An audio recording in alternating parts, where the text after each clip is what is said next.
Hello, my friends, and welcome to the Heart-Based Business Show. As always, I'm delighted that you are here with me because we have some really great information to share with you today about how to become empowered with doctors, how to become empowered in your life, because so many people are afraid to speak up. And if you're one of those, I totally get it. Because a lot of us were raised that way. We were raised to be seen and not heard. We certainly weren't raised to be empowered. And that's why I'm excited about talking about this, because we're going to talk today from a health perspective, but it's also going to be from a business perspective, because empowerment is so important in both cases. So hang tight with me for just a minute. I've got to do that thing I do at the beginning of every show, and I'll be right back with you. Hang on.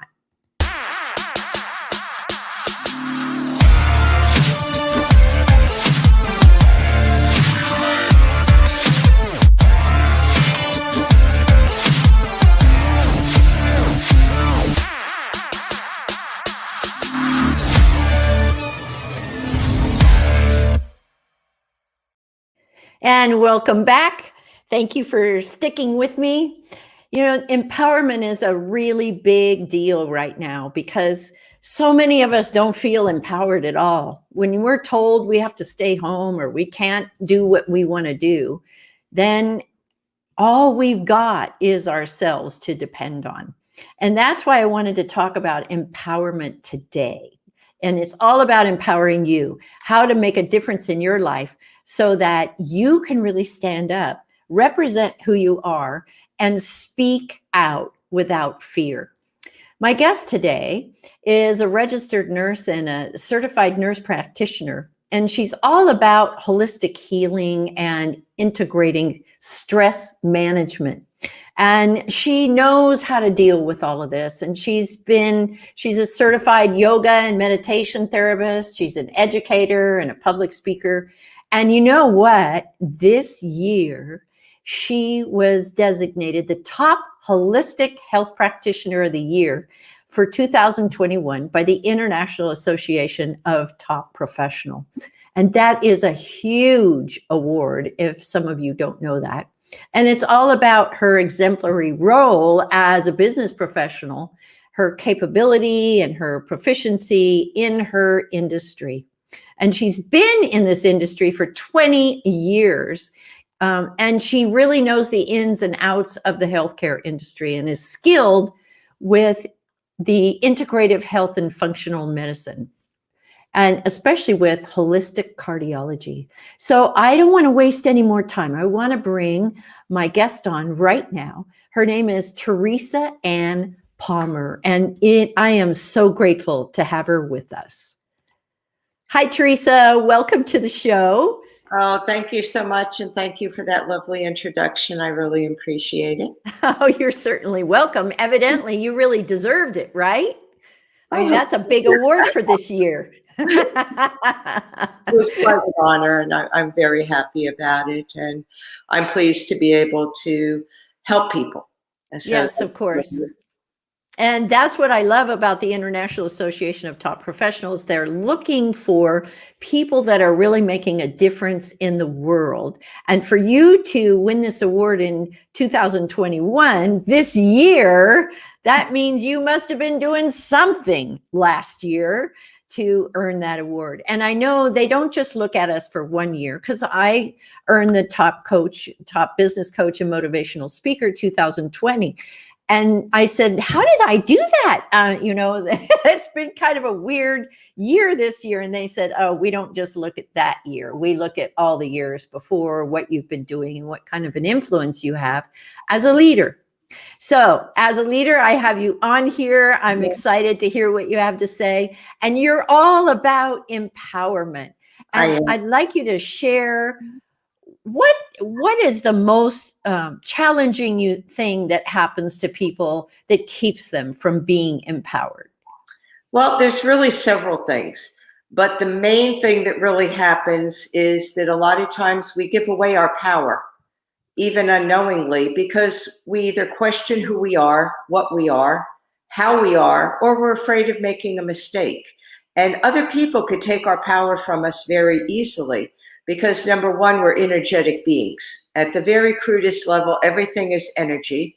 And when you look at the heart, it's the largest energetic field that we have, and it extends about 6 feet outside of us. So you could pick up somebody else's energy. And if that energy is not too kind to you, or somebody questions you, like a good example would be you call a friend and you say, oh, I want to go shopping, that red dress that I saw in such and such a store, it's finally on sale, I want to get it. And the friend says, you would wear a red dress? You have red hair. Wouldn't you stand out in the crowd? That red dress. And all of a sudden, if you're unsure of yourself, say, well, maybe my friend knows something. You know, maybe I wouldn't look good in that red dress. Who knows? I mean, I have red hair, so maybe I shouldn't go for that. And all these things go through your mind in the matter of seconds that you doubt yourself. And then you say to her, let's go to lunch. And you don't get that red dress because, you know, you're not empowered. If you were empowered, you would say, the heck with it. You know, I don't care if I look like the Green Giant, I'm going to wear that dress because this is what I want. And oftentimes we don't do that. And we pick up other people's energy. That's another thing that, you know, if you're around people that are either downers or doubt what you do. And I play tennis, and that's a good strategy in tennis because tennis is 90% in your head. Mm-hmm. And all you have to do is say to the person across the net, say they miss a shot or they double fault on a serve. All you have to say to them is, wow, you're not really doing well today, are you? Boom. Oh, yes. Because you get in their head and you influence them. And an empowered person says, the heck with it. And they're able to overcome that. And that's what a lot of sports professionals do. If they listened to all those voices and their opponents trying to tell them what they can't do, they would never win anything. That's why they're unique and, you know, what they do, because they are empowered. So that's one thing, is we often doubt ourselves. And when we doubt ourselves, we think that somebody else knows better than we do, whether it be your friend, whether it be your parents, you know, if you're elderly, whether it be your children, a healthcare provider, anybody. We often think that, well, they know better than I do. And that's not true. Yeah, it's definitely not true, because each one of us is very, very different. And each one of us comes from a background that is unique. And we may have had family telling us all along that we don't know what we're doing, you know, oh, you can't date that guy, he's not a good guy, we don't want that guy, or you can't go do this because that isn't going to make you healthy, you're going to have a problem with that. And you know, that's one thing I wanted to really address with you, because you come from the holistic side, which I love. And I have such a hard time with doctors themselves, with believing that they even care. I mean, the situation I have with my doctor right now, I haven't seen her for almost 3 years. I talked to her once on the phone. I go get my tests, but I never see her. And I think not even like this. And I'm thinking, wow, you know, what kind of healthcare is this? Number one. And I'm so much more on the holistic side of things. And I think what I want to ask you is, if somebody's not well, if somebody's sick or whatever, what's a good way to judge whether the holistic way or the, what do you call the regular doctors, is that, how do you know which way to go? What are your thoughts on that? Well, if you're in a car accident and you're brought into an emergency room and you're bleeding internally and your life is at stake, you always do the traditional. You have to go to surgery. You have to do what you need to do. Mm-hmm. Once you start to recuperate, you could start to incorporate other things, because mind, body, and spirit work together. So if you're bleeding out on the floor and you may not live, that's not the time to try to engage your mind and your spirit. That's the time to stop the bleeding. That's the time to do what needs to be done. Once you get past that critical point, then it's mind, body, spirit. And that's what a lot of holistic care is. Sometimes people think it revolves around maybe just doing acupuncture or maybe doing supplements or different things. But you could do a holistic approach just by using mind, body, spirit, because it all works together. You can't have one without the other. And our mind affects our body, our spirit. So if all three aren't being nurtured and being addressed, then it's not getting to the root of the problem. And really, you have to get to the root of your problem. It takes some work on your part, but it's the best that you can do for yourself. Excellent. Thank you for that. And yes, I get that if you're in an accident, you got to go traditional. There's no question. But what I'm saying is, I know people vacillate back and forth between traditional and holistic all the time when it comes to just trying to figure out what to do about something that isn't that kind of an emergency. And how do you know who to trust? I mean, is it about checking in with yourself to find out the best way to go? What is it? How do you know which way to go? Well, there's a couple of things. One is holistic really means engaging mind, body, spirit. It means looking at the whole person. And anybody can do that. You can go to any provider that can look at all those things. It's up to the individual. If you feel that you're not getting what you need from the provider, you need to leave.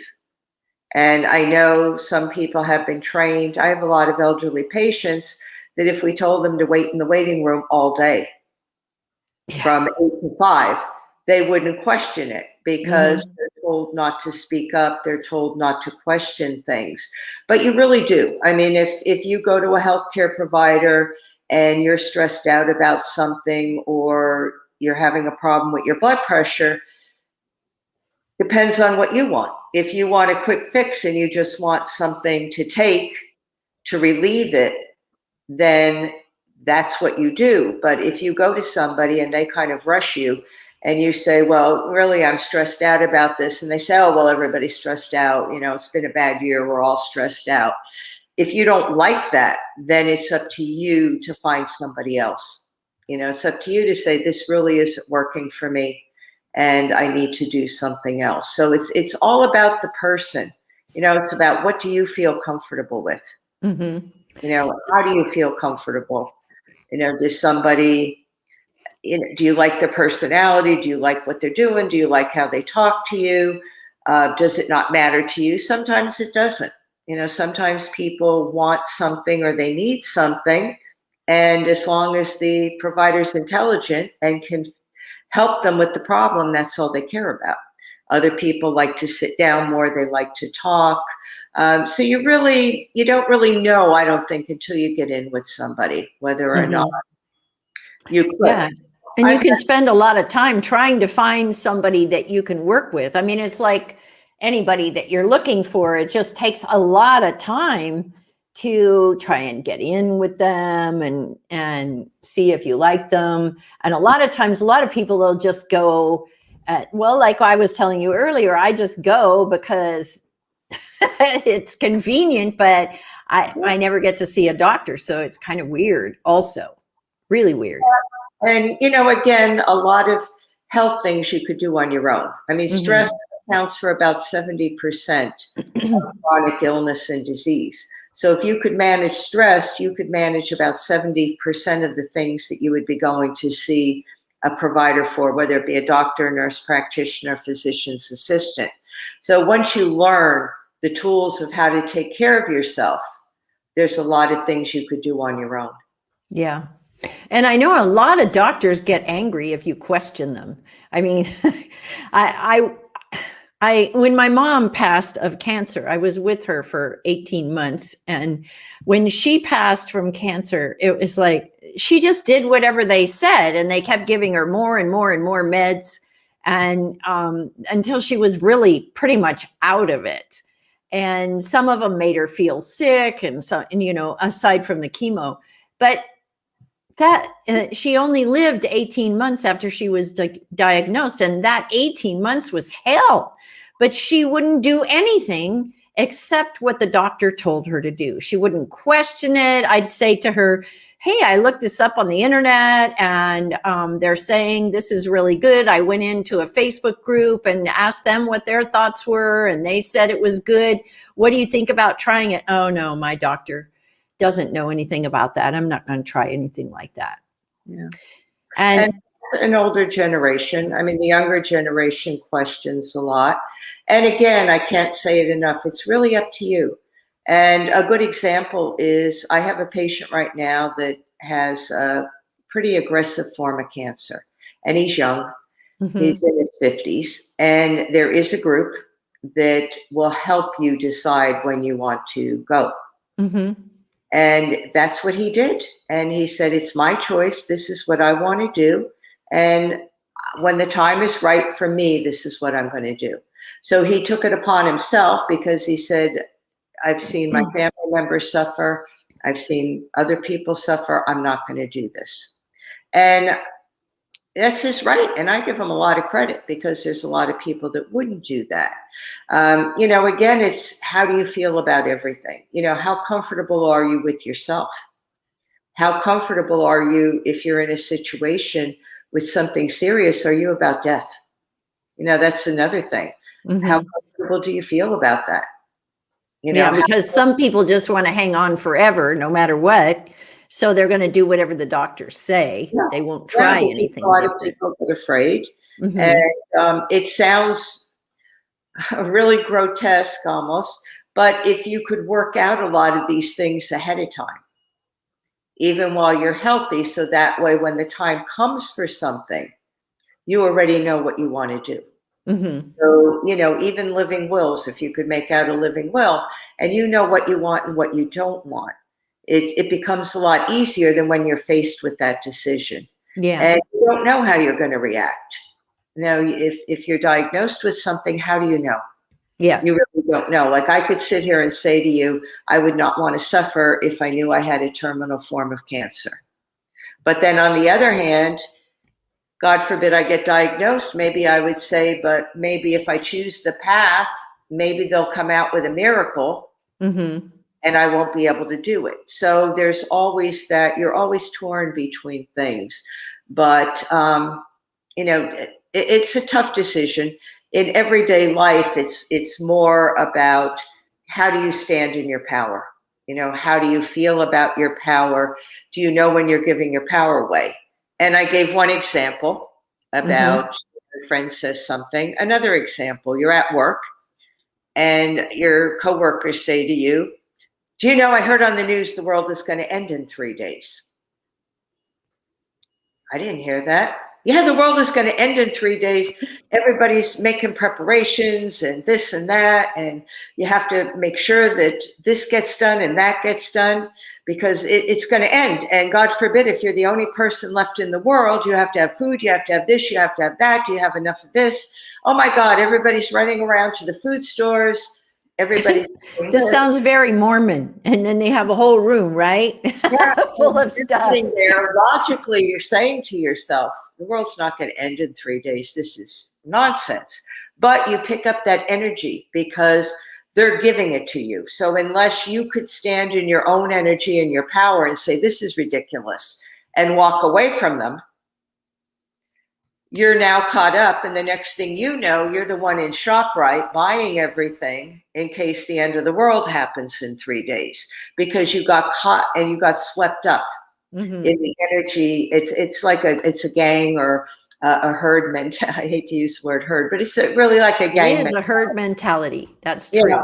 If everybody believes this, why aren't I believing it? If I'm with 12 people and they say the world is going to end, and there's no real basis for it, then why am I believing that? But I'm believing it because I don't feel secure enough in myself. And I'm questioning myself and I'm saying, well, if 12 people around me, hey, these are intelligent men and women and professionals.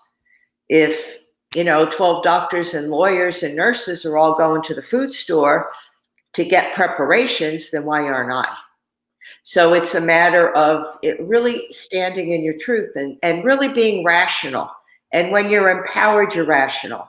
When you're not empowered, you're in fear and anxiety. And believe me, you'll do anything. Anybody that's ever been anxious or fearful knows that they'll do anything to get out of that fear.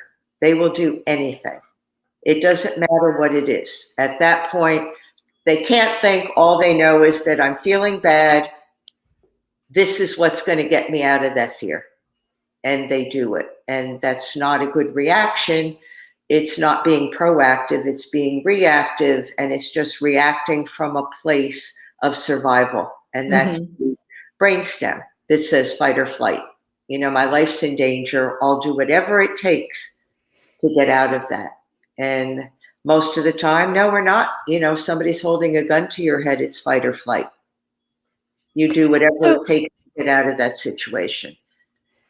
If we have a doctor and we don't like what they're telling us, maybe we've done our own research already and we have an idea of what we want to do. How do you broach that? Some doctors aren't open to anything else. I mean, they're gods, you know, who question me. You tell them. I mean, the more educated, it's, I forget the commercial, but there was a commercial that said an educated consumer is our best customer many years ago.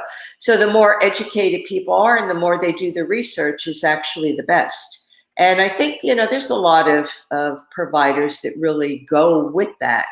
And if you don't like what's being said, you just tell the person, listen, you know, this is what I'm interested in. This is what I found out.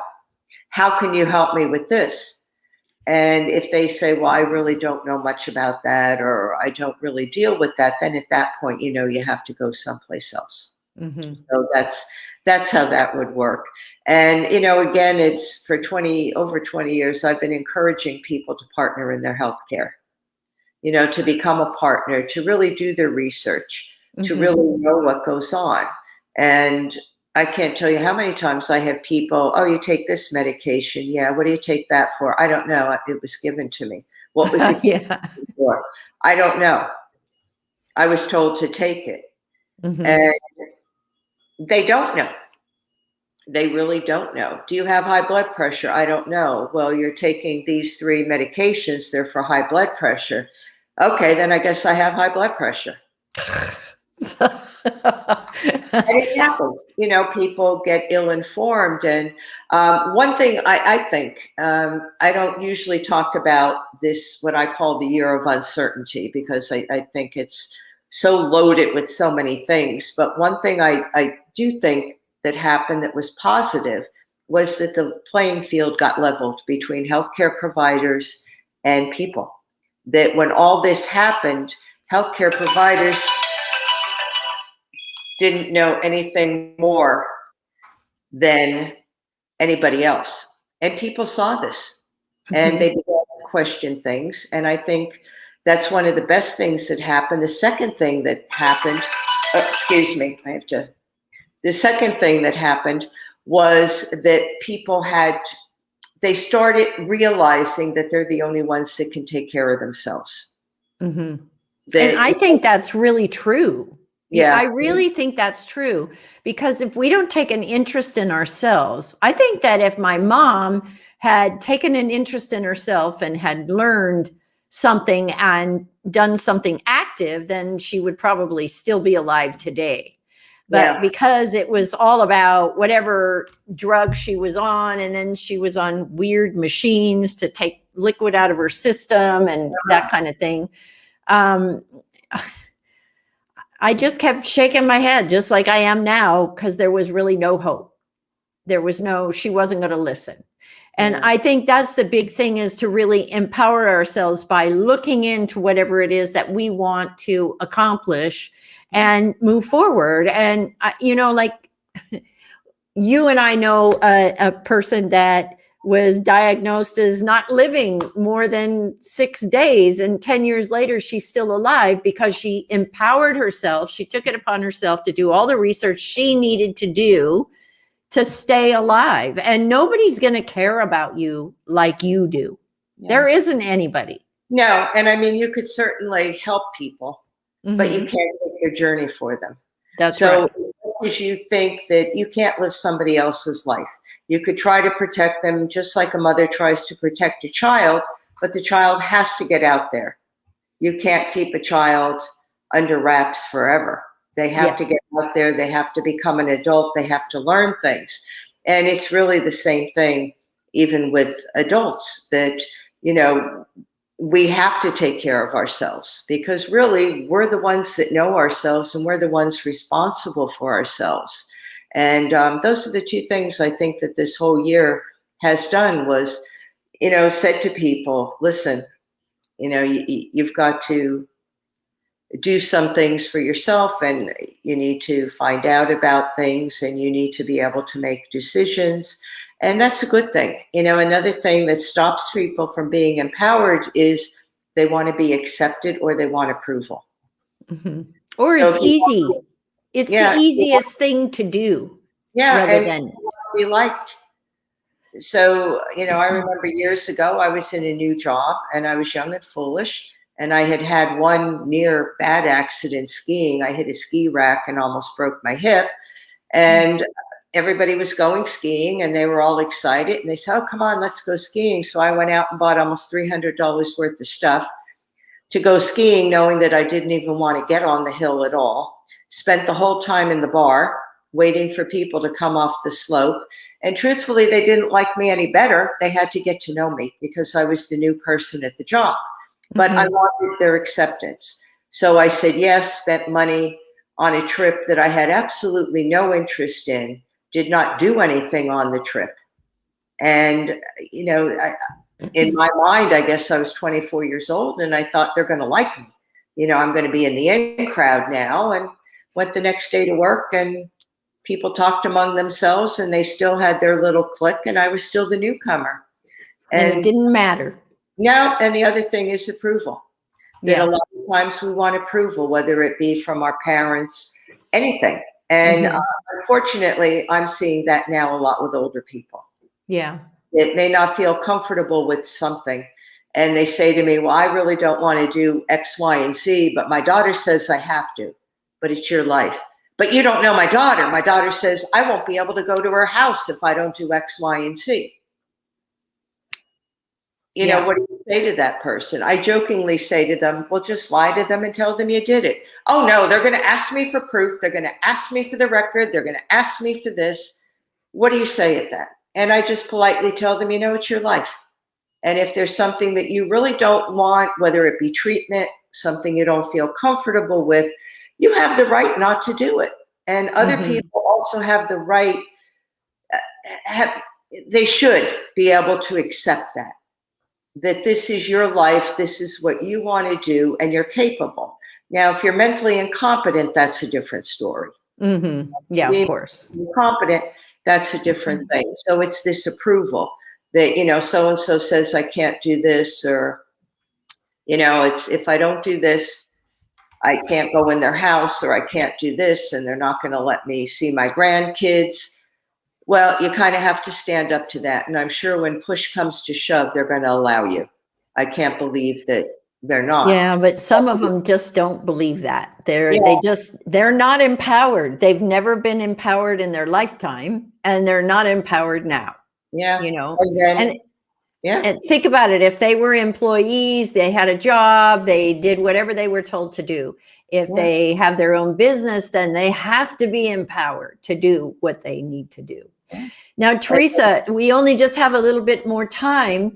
I Okay. want you to talk a little bit about your book, would you? Oh, Because I love things that are about empowerment because I think it makes a big difference in our lives about how we move forward and how successful we are. yeah. The book actually, it's now revised. I got a new title. Originally, my book came out September 2nd, and it was called Finding Sanctuary in the Pandemic Age. And truthfully, I got tired. I want to change the energy around the pandemic because I think a year is time to put it to rest. And I changed the title. I changed it to Empowered for Well-Being because I think that really says more about what we do. And the book Mhm. is really about knowledge and self-care. So it's about, I give people the knowledge of what illness is, how we go from being healthy to illness and disease, because it doesn't happen overnight. You don't wake up one morning and become diabetic. It's a process, and we play a part in that. And what I politely do is let people know that there is a responsibility, that if you're under stress, that you're then causing an illness. You're causing maybe hypertension, diabetes. I also give people tools, meditation, breathing, things that they can do to calm themselves down. Because in fight or flight, number one, you don't make good decisions. You feel your body thinks your life is threatened, so it's hard to lose weight. Sugar is impaired. That's what leads to diabetes. Your thyroid starts to overact, and that's what could lead to a thyroiditis. So stress has a lot to do with everything. So I give people tools of how they can calm down. And the other part that I do is something that I call living from your heart. And living from your heart means living with compassion, with gratitude, with using your heart as a brain. And many years ago, probably about 15 years ago, I used to do a program, New York Radio, WBAI. My mentor was Armand DeMille, and I did a radio program with him called The Positive Mind with Armand DeMille. And we did a program on the brain has a heart. The heart has a brain. And your heart really does. It knows how to think because it's got neuroreceptors. So if you could live from your heart, take feelings into your heart. When they're good feelings, it's automatically peace and calm. If it's anxious feelings, it buys you time to think about it. What am I anxious about? Is my life in danger? You don't have to, boom, go into fight or flight. And when we go into fight or flight, we can't make rational decisions. So to live your best life, you need to be able to look at things rationally, to look at the bigger picture, because sometimes what we're seeing with our two eyes isn't always enough. There's sometimes a lot behind that, a lot more that maybe we don't know. And if you give yourself the time, you could start to explore things, and then you could make a better decision. So that's what my book is all about helping people move from that fear into courage. Because when you're in fear, bad place to be. It's anybody who's been fearful knows it could be very difficult to get out of it. You can't make good decisions. You can't care for yourself. When you're encouraged, you could look at things, decide, is this what I want to do? Is this what I believe in? And the other thing is, when you feel it in your heart, you could stand in your truth, even if it's not the popular belief. If everybody says the sky is blue, and you say, maybe, no, it's not, and you firmly believe that, you could stand in that truth. But if you give power to it, and then hopefully, if it's depending on what it is, if it's something that's really helpful to mankind, you could help. That's why Gandhi said, you need to be the change that you want to see in the world. It starts. I love that. I love that. If you could change yourself and you could be compassionate, live with gratitude, have self-esteem, have self-confidence, know that you're the author of your story. And you could rewrite that script of any time. You don't have to be a victim. Forgiving is not forgetting. It's just getting on with your life. It's saying, I let this go. And that's what empowerment is all about, is what doesn't serve me. What does not serve me. And I made myself that promise in 2020, that anything that didn't serve my higher good or the good of the higher good, I wasn't going to do it. I just wasn't going to get involved with it. I wasn't going to stress myself out. Not doing it. I think a lot of us have learned that now, that not to stress ourselves out. Yeah. And I think a lot of us have been home for so long that we don't have the traffic to stress us out and the people at work. And I just love what you've had to say, Teresa. Thank you so much. So I've been out since day one. So yep. Yep. Me too. So thank you so much for being with me today. I know that went so fast. I'm so sorry. But I'll just give a little plug. My book is available at balboapress.com. It's a soft cover, and it's available at amazon.com, and it's available at barnesandnoble.com. So if anybody feels that they want to be empowered and learn a lot of tools to help themselves. Wonderful. Thank you so much. Well, So everyone, I hope you got a lot out of that today. I'm sorry we ran a little bit over, but I think that Teresa gave you a lot of really good information about how to empower yourself. And don't forget, don't do things you know aren't right for you. Thanks so much for joining me today. And I'll see you next week on Wednesday.